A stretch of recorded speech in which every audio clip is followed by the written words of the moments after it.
Olá pessoal, seja bem-vindo a mais um programa Fé Podcast. Eu que vos falo, sou o Ângelo Jovete, o apresentador desse programa. Hoje a nossa sala está recheada, como prometido é dívida. Hoje temos aqui o nosso bem amado servo Joy. Ele que vai falar da origem do pecado e o propósito da salvação. Mas antes, porém, deixe o teu like, vá subscreva o nosso canal, assine o sininho das notificações para estar informado de todo o melhor conteúdo que existe religioso aqui no nosso canal. Sem mais delongas, vamos dar as honras da casa, paz e graça ao nosso líder. Graças a paz, saudações de paz, Bem, Mano Jovete. ok. Saudações extensivas também a todos lá em casa que nos acompanham. É um prazer estar aqui com vocês para falarmos um pouquinho da palavra de Deus. Essa palavra que edifica, palavra que consola, palavra que dá vida. Amém, amém. Vai nos falar um pouquinho da tua conversão, processo da conversão. Como foi esse processo? Bem, a minha vida com Deus, a minha conversão, eu digo que é um milagre. Eu aceitei Jesus Cristo como Senhor e Salvador da minha vida em 2011. Na altura eu era membro da Igreja Evangélica Congregacional em Angola, IECA, e por conseguinte eu tinha amigos que frequentavam um movimento chamado Ministério dos Inconformados com o Mundo. Então, na altura o ministério localizava-se no município de Cacoaco, bairro Candua, propriamente na Induve, e eu estava residindo no bairro Ruiz. Um amigo meu lá na igreja IECA convidou-me, falou-me do ministério, fui para lá, um dia ouvi a palavra do Senhor, mas fiquei um bom tempo ausente desde o dia que eu fui para lá. Certo dia, depois de um culto em nossa igreja, fui para casa e alguma coisa disse em meu espírito, né, depois da tarde: levanta-te e volta no lugar onde você é daquela vez. Eu, sem entender, apenas tomei o banho, me preparei e disse para o meu pai que vou para a igreja, né, porque o conceito que nossos pais têm de ministério na época era que ministério é igreja. Então, se eu tivesse que explicar que eu vou no ministério, não irá me entender. Então, eu disse que eu apenas vou para a igreja. E o mais incrível que pareça, o meu pai dificilmente dava-me valores de táxi para ir para a igreja. Mas naquele dia, quando eu disse eu estou indo para a igreja, ele pegou valores de táxi, deu para mim. Desde aquele momento, eu saí de casa, cheguei ao Ministério dos Inconformados com o Mundo, fui bem recebido pelo atual pastor Eduardo Moraes, pelo pastor Tito Mundundo. E posto lá, uma das coisas mais incríveis que me aconteceu foi que depois do estudo, o atual pastor Tito disse para mim que Deus disse para ele que eu seria um pregador. Eu como não entendia, na verdade, essas coisas na época, fiquei assim surpreendido. Pregador. Então eu julguei que talvez era uma técnica psicológica de me prender no lugar onde eles estavam. Eu simplesmente ignorei. Mas no decorrer do tempo, depois daquela palavra, depois daquela sessão de estudo, eu continuei a frequentar o Ministério dos Inconformados com o Mundo e de lá para cá nunca mais parei. Então continuei nessa trajetória até que em 2015 eu decidi sair da IECA, né?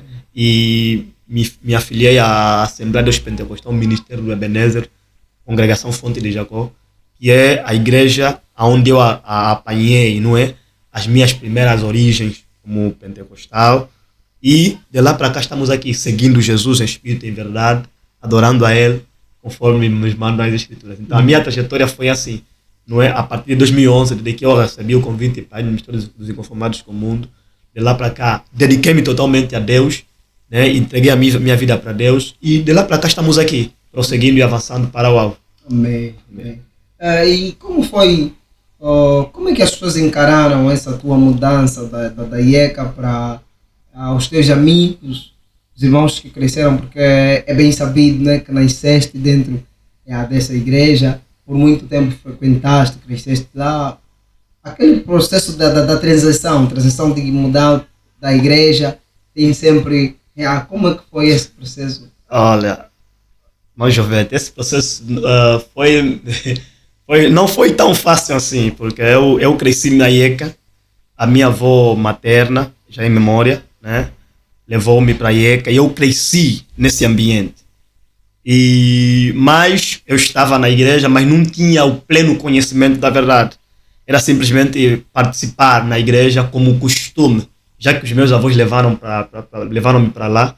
Então eu ia simplesmente de maneira convencional, de maneira cultural, não é? Mas não tinha o pleno conhecimento da verdade. Sabia que apenas tinha que ir para a igreja porque era um costume que a minha avó né, incutiu isso para mim desde o princípio. Mas assim que eu saio da IECA, não foi tão fácil, não é? Sabendo que eu tinha amigos lá, tinha parentes lá.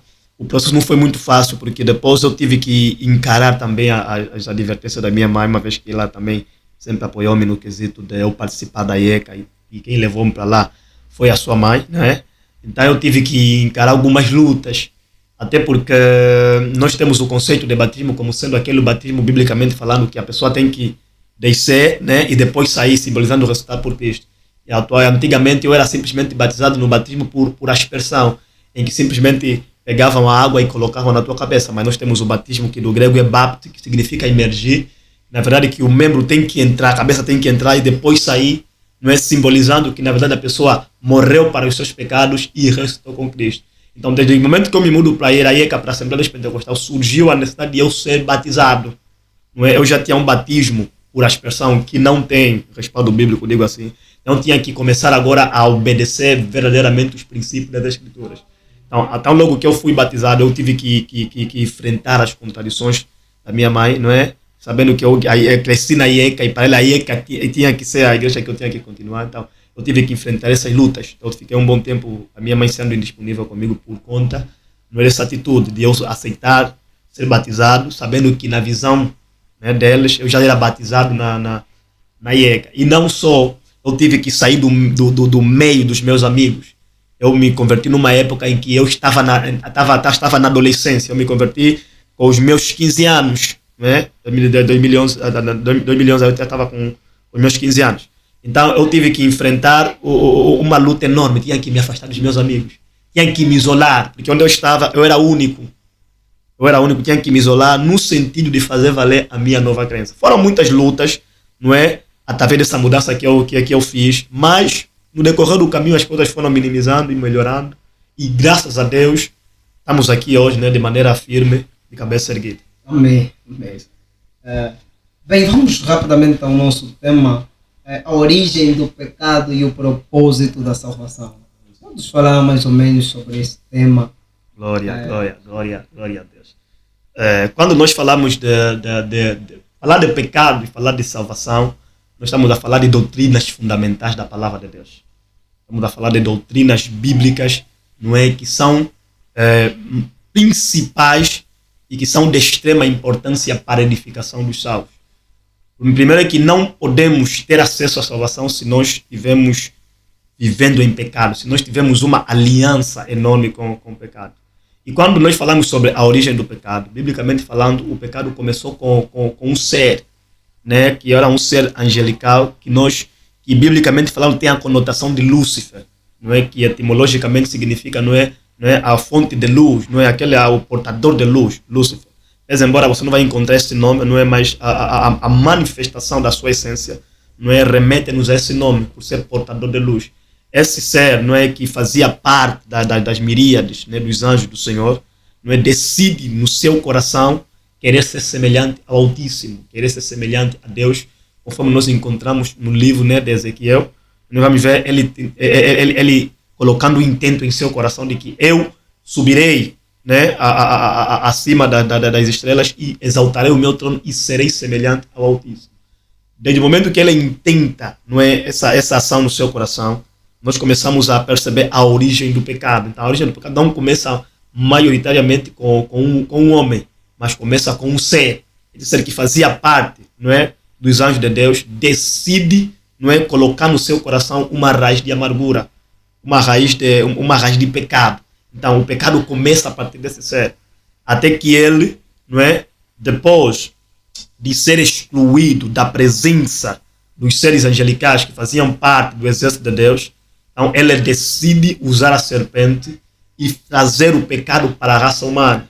A tentação de Satanás para com o homem, não é, deu acesso ao pecado que estava apenas em Satanás, não é, passar também aos homens. Então o pecado, ela vem de um ser, e esse ser depois teve que passar, não é, para o homem mediante a tentação. O homem por ceder, o homem por aceitar, não é, a proposta de Satanás, então passou a ser participante do pecado, passou a ser pecador em função, não é, de desobedecer, não é, a orientação que Deus o havia dado, por importunação de Satanás, que na altura não é, usou a serpente. Então nós temos aqui a origem do pecado, vem desse ser que antigamente era chamado Lúcifer, que nós hoje chamamos como sendo Satanás, não é, o diabo, que depois de ele tiver esse intento no seu coração de se rebelar contra o Senhor, então ele também decide, não é, importunar, tentar o homem, que em função da proposta que recebe, não é, de Satanás, não é propriamente a Eva, aceita essa proposta e sai, não é, da perfeição para a imperfeição, passando também o homem ser ser pecador, não é? Então, mas nós temos aqui que o pecado passou a todos os homens mediante Adão, conforme diz Romanos, não é, que por um homem entrou o pecado no mundo, que é esse homem, é Adão, não é? Mas a origem do pecado não vem maioritariamente de Adão, vem de um ser que tentou o homem, e o homem passou a ser pecador, e por nós sermos descendência de Adão, então o pecado passou a estar na humanidade inteira, nessa visão. Acho que podemos aprender sobre a origem do pecado. E como podemos caracterizar o pecado?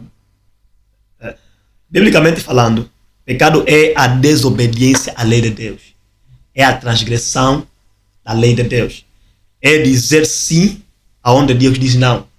É dizer não aonde Deus diz sim. Então, quando o homem desobedece à lei de Deus, à palavra de Deus, nós estamos mediante o pecado. Então, quando nós, não é, como posso dizer, passamos na contramão daquilo que Deus estabeleceu, passamos na contramão daquilo que é a visão de Deus, nós estamos a pecar. Então, nós caracterizamos o pecado como sendo a transgressão da lei, a desobediência da palavra de Deus, não é? Dizer sim aonde Deus diz não e dizer não aonde Deus diz sim. Então, nós já estamos perante o pecado. Sempre que o homem vive na contramão daquilo que Deus estabelece, nós estamos perante o pecado, que está caracterizado como sendo a transgressão da lei de Deus. Então, todo ser humano que vive na contramão dos princípios de Deus, todo ser humano que é contrário à fé em Cristo Jesus, todo ser humano que é contrário, não é, ao padrão que Deus estabeleceu na sua palavra, essa pessoa está em pecado. Por quê? Porque negou a fé e vive na contramão dos princípios que Deus estabeleceu na sua palavra. Então, andar na contramão da lei de Deus, da palavra de Deus, estamos mediante a caracterização do pecado. Então, todo homem que está contrário aos princípios que o próprio Deus estabeleceu na sua carta magna, que é a Bíblia Sagrada, essa pessoa está absolutamente vivendo na prática do pecado. Certo. Deu para percebermos. Antes de nós falarmos o propósito da salvação, uma vez que falamos da origem do pecado, antes de nós tocarmos nesse ponto, há uma passagem na Bíblia que diz que, creio que é em Mateus, que Jesus fala: se vocês pecarem contra mim, há perdão, contra o meu Pai há perdão, coisa do gênero, mas há um pecado contra o Espírito, esse não será perdoado nem aqui, nem ali. Antes de nós irmos no propósito da salvação, eu queria que o servo nos ajudasse a entender, já que o propósito da salvação é resgatar o homem do pecado, não é? E como fica esse trecho aí? Nos explica mais ou menos. O texto que diz que todo o pecado que vocês cometerem será perdoado, mas a blasfêmia contra o Espírito Santo, não é? Não será perdoado nem nessa vida, nem na vida vindoura. Nós caracterizamos a blasfêmia contra o Espírito Santo de Deus, o negar firmemente aquilo que Deus está a fazer, como sendo uma ação de Satanás. Ou seja, é quando nós estamos perante uma manifestação de Deus e nós atribuímos essa manifestação aos demônios. É só olharmos quando Jesus expulsava os demônios, né, os fariseus disseram assim que ele expulsa os demônios não pelo Espírito Santo de Deus, mas por Beelzebul. Então nós aqui conseguimos perceber que na visão dos fariseus, não é, alguns espíritos satânicos, né, que nós consideramos como sendo espíritos superiores, podem até certo ponto expulsar os espíritos inferiores, né, mediante a posição, a dimensão que eles ocupam no mundo espiritual. Então, quando os escribas atribuíam a ação do poder de Deus, que era visível no ministério de Cristo, a Satanás, foi nesse contexto que Cristo disse para eles: na verdade, todo o vosso pecado será perdoado, mas a blasfêmia contra o Espírito Santo de Deus não tem perdão. Mas quando nós falamos desse pecado, nós temos que estar em evidência. Nós não estamos a falar maioritariamente de ímpios. Estamos a falar de pessoas que têm pleno conhecimento da verdade, mas ainda assim decidem negar categoricamente, não é, o poder de Deus, não é, atribuindo esse poder a Satanás. Porque todo aquele que é ímpio, todo aquele que não professa fé em Cristo Jesus, essa pessoa está na ignorância. Está na ignorância. E a Bíblia diz que Deus não leva em conta o tempo que nós estivemos na ignorância. Ou seja, todo aquele, não é, que aparentemente vai dizendo que certos poderes que vai verificando, não é, que nós como crentes caracterizamos como sendo o poder de Deus, ele vai dizendo que é poder de Satanás, mas está fora do padrão estabelecido mediante a fé em Cristo Jesus, ou seja, está fora da fé em Cristo Jesus. Essa pessoa está na ignorância. Essa pessoa está cego. Por isso é que a Bíblia está dizendo que o Deus deste século cegou o entendimento dos incrédulos. Então, essa pessoa, quando a luz do Evangelho resplandece para ele, automaticamente tudo aquilo que ele cometeu, Deus não leva em conta. Não leva em conta por quê? Porque estava cego. Estava, não é, nas trevas, não conseguia visualizar a luz. Mas agora, quando nós já conhecemos a essência do poder de Deus, quando nós já conhecemos a essência daquilo que Deus pode fazer, quando nós já conhecemos a essência da virtude do poder de Deus, ainda assim atribuímos aquilo que Deus faz aos demônios, é ali onde nós estamos a caracterizar como sendo o pecado, blasfema contra o Espírito Santo de Deus. Mas quando nós fazemos isso na ignorância, não é? Não sendo alguma coisa propositada, não sendo alguma coisa premeditada, não sendo alguma coisa que esteja na nossa sã consciência do Evangelho, automaticamente isso não tem relevância. Tem relevância quando? Quando por isso que a Bíblia está dizendo que aqueles que conheceram o Evangelho e deixaram o Evangelho, voltaram para trás, melhor fosse que não tivessem conhecido a luz. Porque o último estado deles é pior em relação ao primeiro. Então esse blasfema contra o Espírito Santo de Deus não está basicamente atribuído àqueles que estão fora da luz do Evangelho, porque estão cegos.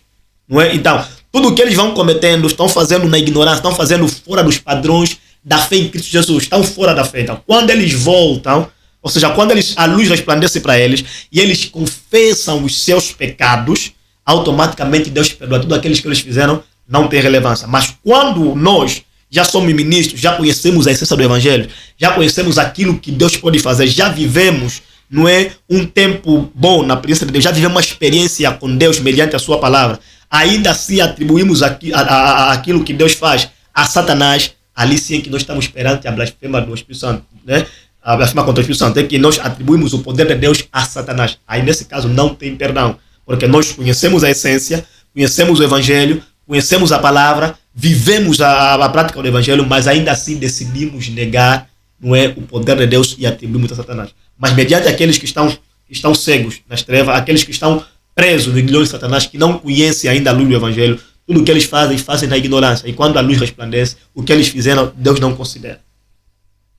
Eu só tenho aqui uma necessidade. Eu acho que uma questão, bem dizer, eu vou fazer uma questão, espero não ser muito, entre aspas, né? Muito frontal ao mestre. Certo. A minha questão é a seguinte: existem, conhecemos que a manifestação do Evangelho, né? Nesse caso, é demonstração de poder. Não, o Evangelho é acompanhado com demonstração de poder. E existem essas pessoas que vão se lavando, não fugindo do tema, certo, só segundo aquilo que narraste. Eu acho que o Espírito já está a dar para entender a minha questão.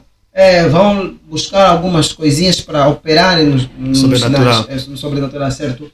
E nós a essas pessoas, tipo, podemos também atribuir a essas manifestações ao Espírito Santo, uma vez que nós temos medo de contrariar, porque não soubemos realmente que é o Espírito Santo. E se eu ir numa questão, porque falo isso porque recentemente tivemos no meio dos amigos e tiveram aí a falar de um certo homem que se calhar na sua maioria conhecem, uns chamam de charlatão, mas não estamos aqui para mencionar o nome, não queremos fazer publicidade. Disseram que esse aqui é um aventureiro. Mas ele profetizava a vida do jovem, dizendo assim, assim, assim, assim. As pessoas falavam, não, esse aqui é um brincalhão, não é um bruxo, é um curandeiro. E eu fiquei com medo de falar esse tipo de coisa, porque não sei se na realidade é o Espírito Santo. Então, como é que fica esse caso? Bem, a Bíblia diz, em 1 João capítulo 4, amados, não creais em todo espírito, mas provai se os espíritos são de Deus. Como é que nós podemos diferenciar a manifestação do Espírito Santo de Deus e a manifestação dos espíritos satânicos? Primeiro é que toda manifestação do Espírito Santo de Deus nunca vai contrariar a sua palavra. O que Deus faz nunca vai contrariar aquilo que ele disse na sua palavra. Tudo quanto Deus faz está estritamente ligado à palavra de Deus. Se as manifestações que eu vejo contrariam as Escrituras, então eu posso categoricamente atribuir essas manifestações a Satanás, porque é uma manifestação que contraria as Sagradas Escrituras. Nenhuma revelação falada pode contrariar a revelação escrita, a carta magna, a palavra de Deus. Nós temos o discernimento do Espírito, que faz parte dos 9 dons do Espírito Santo de Deus, não é? Que pode nos ajudar a identificar se a manifestação é de Deus ou não. E nós temos a palavra de Deus para a gente identificar se essa manifestação é do poder de Deus ou não. Primeiro que toda manifestação do poder de Deus, ela vai sempre glorificar a Cristo, nunca vai glorificar o homem. Cristo vai sempre ser glorificado. Não é o homem que vai aparecer. O homem não vai mostrar que eu sou o Espírito Superior, que eu sou o pai dos tais, que eu sou a mãe das tais. A manifestação do poder de Deus sempre vai dar o privilégio, a elevação, a exaltação à pessoa de Cristo Jesus. Por isso é que o Espírito Santo, Jesus disse que o Espírito da verdade me glorificará. Quer dizer que toda manifestação que um homem de Deus, não é, vai operar, toda a manifestação sobrenatural, ela tem que glorificar Jesus e nunca pode passar por cima da palavra de Deus. Tudo quanto contrário à palavra de Deus não vem de Deus. Por exemplo, vamos entrar um pouco naquilo que é a manifestação do dom da profecia, né, irmão Jovete? Eu chego ao irmão Jovete, né, eu digo, irmão Jovete, não adianta orar mais, porque Deus nunca vai te perdoar, você já está condenado. É lógico que isso aqui não é palavra, não é profecia de Deus, porque a Bíblia diz que, né, se dissemos que não temos pecado, enganamos a nós mesmos, e não há verdade em nós. Mas se confessarmos nossos pecados, o Senhor é fiel e justo para nos perdoar de todo o pecado e nos purificar de toda. Então, se a palavra de Deus diz que se eu pecar, eu posso confessar, como é que alguém vai me dizer que o Senhor disse para ti que não precisas orar mais porque já estás condenado? Então, estamos a ver que uma profecia contrariou a palavra de Deus. Então, da mesma maneira acontece nas manifestações sobrenaturais. Sempre que uma manifestação for contrária à palavra de Deus, aquela não é uma manifestação do poder de Deus. Então, toda manifestação que Deus vai evidenciar sempre vai estar de acordo com a sua palavra e vai glorificar a Jesus. Todos aqueles que preferem nesses caminhos, né, eles nunca vão meter Jesus como centro. Eles até podem até citar Jesus. O problema não é citar. O problema é a essência da mensagem que você está a pregar. É a essência do poder que você está a manifestar. Então, o que a manifestação, ou seja, o que vai ditar se a manifestação é na verdade de Deus ou não, é o embasamento bíblico que essa manifestação vai ter. Se não tem base bíblica, então não é de Deus. Se tem base bíblica, então ela é de Deus. É nessa visão. Quer seja a profecia, quer seja a cura, quer seja qualquer manifestação espiritual, ela deve ter como base as Sagradas Escrituras. Se não tiver como base as Sagradas Escrituras, aquilo não vem de Deus. Amém. Uau. Eu estou feliz porque eu aprendi. Eu acho que muitos também estão felizes porque é uma coisa que eu precisava aprender e desde já agradecer ao nosso bem amado. Muito obrigado por nos ensinar isso, porque eu também precisava aprender. Creio que também os meus colegas aqui do painel gostaram de aprender. Vamos rapidamente para o propósito da salvação. Nos explica qual foi o propósito da salvação, por que Deus decidiu salvar o homem, uma vez que havia desobedecido, né, o seu estatuto, conforme disseste ao princípio, havia desobedecido não porque ele quis, não é por causa da enganação, né? Pá, se falei certo, do engano da serpente. Então, qual era o propósito de que Deus salvasse o homem uma vez que desviamos do seu estatuto? Pensa. A maior prova do propósito de Deus para com o homem é o seu amor. Nada justifica tudo aquilo que Deus faz para o homem, senão o seu amor. Isso é que a Bíblia está a dizer, porque Deus amou o mundo de tal maneira que deu o seu Filho único, para que todo aquele que nele crê não pereça, mas tenha a vida eterna. Satanás pecou, Deus não quis o perdoar. Temos uma série de justificações bíblicas que vão dar embasamento porque que Deus não perdoa Satanás, mas preferimos de momento não mencionar aqui. Mas o que nós podemos afirmar aqui é que Deus, não é, pelo seu infinito amor que teve para com o homem, não é que deu bases, não é, para Deus ir atrás do homem. E o propósito de Deus para a salvação do homem está intrinsecamente ligado ao seu amor, não é? É que o Deus criou o homem perfeito, né, para o homem viver adorando a Ele, para o homem viver em conformidade àquilo que Deus queria, não é, aos princípios que Deus estabeleceu a partir do Éden. O homem falhou, mas Deus decidiu ir atrás do homem no sentido de fazer com que o que Ele estabeleceu de princípio voltasse a se concretizar na vida do ser humano. Deus criou o homem para adorar, para o homem ser perfeito e para o homem viver eternamente. Então, desde que o homem peca, o homem passa a deixar de ter o privilégio da perfeição e o homem passa a adquirir, né, uma essência mortal, um aspecto mortal. E automaticamente, como desde o princípio, a essência de Deus, o propósito de Deus é que o homem fosse salvo, fosse perfeito, vivesse de acordo ao padrão estabelecido por Deus. Então, Deus decide ir atrás do homem no sentido deste homem voltar aos princípios padronizados por Deus, que é viver uma vida perfeita, que é viver uma vida de adoração a Deus, que é viver uma vida em conformidade aos princípios de Deus, que é viver uma vida que agrada a presença de Deus. Deus faz tudo o que Ele apraz. Então, Deus decidiu pelo seu amor salvar o homem, resgatar o homem dos seus pecados, para que o homem não fosse condenado eternamente. Por quê? Porque Deus não criou o homem para ser condenado, irmão Jovete.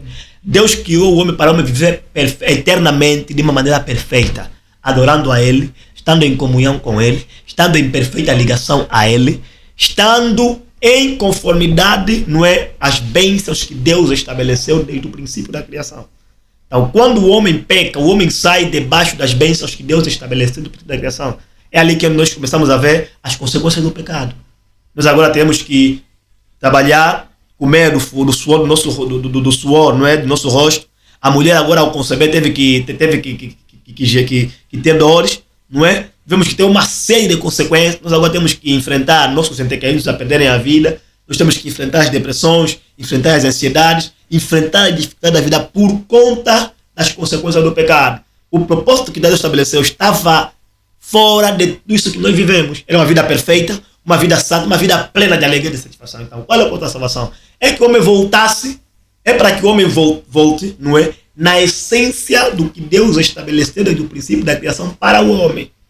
Que é o homem viver em perfeita comunhão com Deus, que é o homem viver para a glória de Deus, que é o homem viver para a honra de Deus, que é o homem viver em conformidade aos princípios estabelecidos pelo próprio Deus. Então, Deus criou o homem para adorar. Deus criou o homem para viver em conformidade à sua palavra. Então, tudo aquilo que nós fazemos, crendo em Jesus, buscando a Jesus, não é? Nós agora somos salvos mediante uma condição, a fé em Cristo Jesus.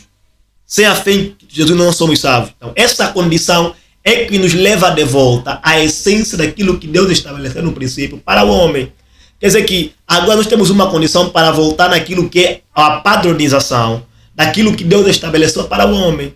Deus estabeleceu uma vida plena, uma vida pacífica, uma vida alegre, uma vida de satisfação para o homem. Só que desde que o homem peca, nós saímos do propósito da salvação. Ou seja, nós saímos do propósito de Deus, melhor dizendo. Agora, para nós voltarmos na essência daquilo que Deus estabeleceu para o ser humano, nós temos que agora ser salvos.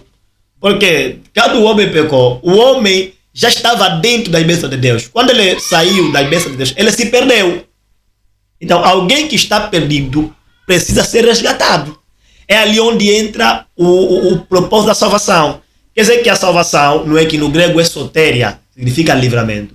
Não é? É uma bênção que Deus estabeleceu no sentido de resgatar o homem da sua perdição, para ele voltar na essência daquilo que Deus estabeleceu como sendo uma vida, como sendo o conceito de vida de Deus para o homem. Porque o conceito de Deus, de vida de Deus para o homem, é que o homem estivesse vivendo debaixo da sua presença, debaixo da sua orientação. Então, qual é o propósito da salvação? É que o homem volte no jardim onde ele saiu. É que o homem volte a ter comunhão com Deus. É que o homem volte na sua essência. É que o homem volte debaixo da bênção que Deus estabeleceu desde o princípio da criação, que é o ser humano, não é, conforme a sua imagem e semelhança, não é, para glorificar a Ele, para o adorar, para ter uma vida plena de satisfação e de alegria. Então, a salvação entra nesse padrão, nesse contexto. Quando o homem peca, nós agora passamos a estar perdidos e passamos a ter a condição de sermos condenados, não é? Passamos a ter a condição de vivermos uma vida no inferno. Então, Deus nos salva, quando nos salva, o que é que Ele faz? Nos livra da condenação, nos livra da morte eterna, nos livra do inferno, nos livra de uma série de consequências por conta do pecado. Então, a salvação tem como propósito voltarmos à essência. Tem como propósito voltarmos a Deus. Tem como propósito nos livrar da morte eterna. Tem como propósito nos livrar do inferno. Tem como propósito nos livrar daquilo que é o desígnio de Satanás para com o homem, que é que o homem seja condenado, o homem viva para sempre fora dos padrões de Deus. Então, de forma resumida, não é? A salvação tem como propósito, né, que o homem volte à essência, que o homem volte para Deus, que o homem volte a ter comunhão com Deus, volte a ter conexão com Deus e que o homem volte debaixo da bênção que Deus estabeleceu desde o princípio da criação para o ser humano. Nessa visão. Uau! Epa, deu para aprender. Bem, o nosso tempo é escasso, o nosso programa tem apenas duração de 30 minutos. Eu acho que ficou aqui o essencial, o mais importante. Mas antes, porém, nós temos dado espaço que é para as orientações para os nossos telespectadores. Nesse caso, de onde, qual é o teu conselho para essa nova geração? Para essa nova geração. Nós temos focado muito na nova geração profética porque há uma ansiedade, há uma sede. Né? Não sei se estamos a viver o que a Bíblia fala que nos últimos tempos surgirão, não é?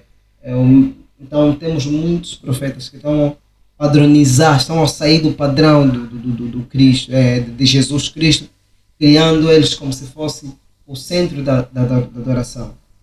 Conforme disseste bem na tua explanação, que existem pessoas que tiram Cristo no centro e eles vão, em vez de Cristo ser glorificado, eles glorificam-se a si mesmos, de acordo com a manifestação que Deus tem feito por eles.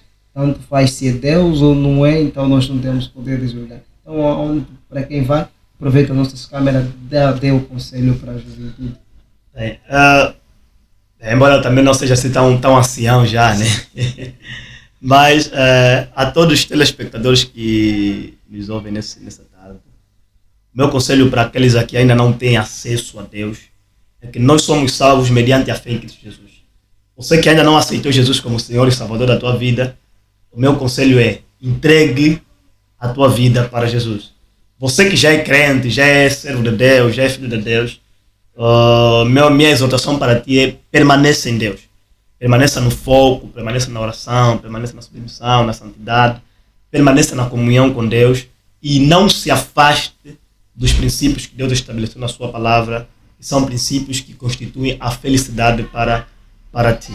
E mediante essa nova febre, né, que está surgindo aí né, que as pessoas estão a entender de maneira negativa o profético, né? O profético é algo de Deus, é algo da Bíblia, desde que nós andemos nos princípios de Deus.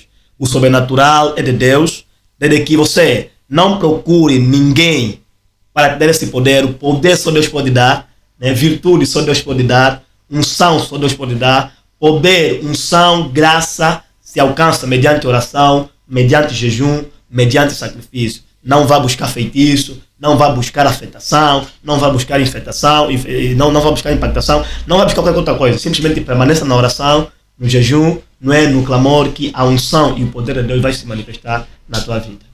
Amém, amém. Ouvimos, não vá buscar feitiço, não vá buscar feitiço, não recorra a outras coisas, tudo vem de Deus. Rapidamente vai deixar os teus agradecimentos, a quem vai o teu abraço, quem manda abraço em alguém, ou quem vai, então aproveita as nossas câmeras e... Mando saudações extensivas ao meu pastor, né? Pastor da congregação Vida com Deus, meu pastor José Mário Salvador. Também mando abraços também a meu mestre Tito Louvado, né? Homem de Deus que tem também nos assegurado. A todos os meus filhos espirituais, zelosos do bem, Deus abençoe. A todos os meus amigos também, que Deus poderosamente possa vos abençoar. Amém. Vou mandar as saudações para o Ferraz. Homem de Deus.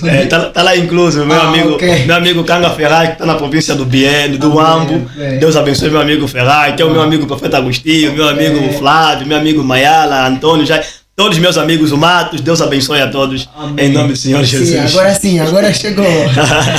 Nosso muito obrigado ao nosso servo Jó por ter nos honrado com a tua presença, apesar que estendemos o convite no meio da agenda, mas muito obrigado. Amém. Em nome da equipe. Saudações extensivas a todos quantos têm nos acompanhado.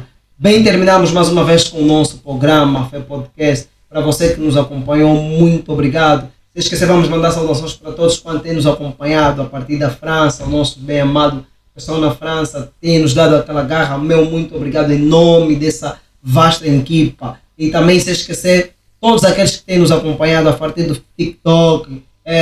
Manos, muito obrigado, muito obrigado. Nós somos essa pessoa hoje porque Cristo e vocês têm nos dado força. Muito obrigado.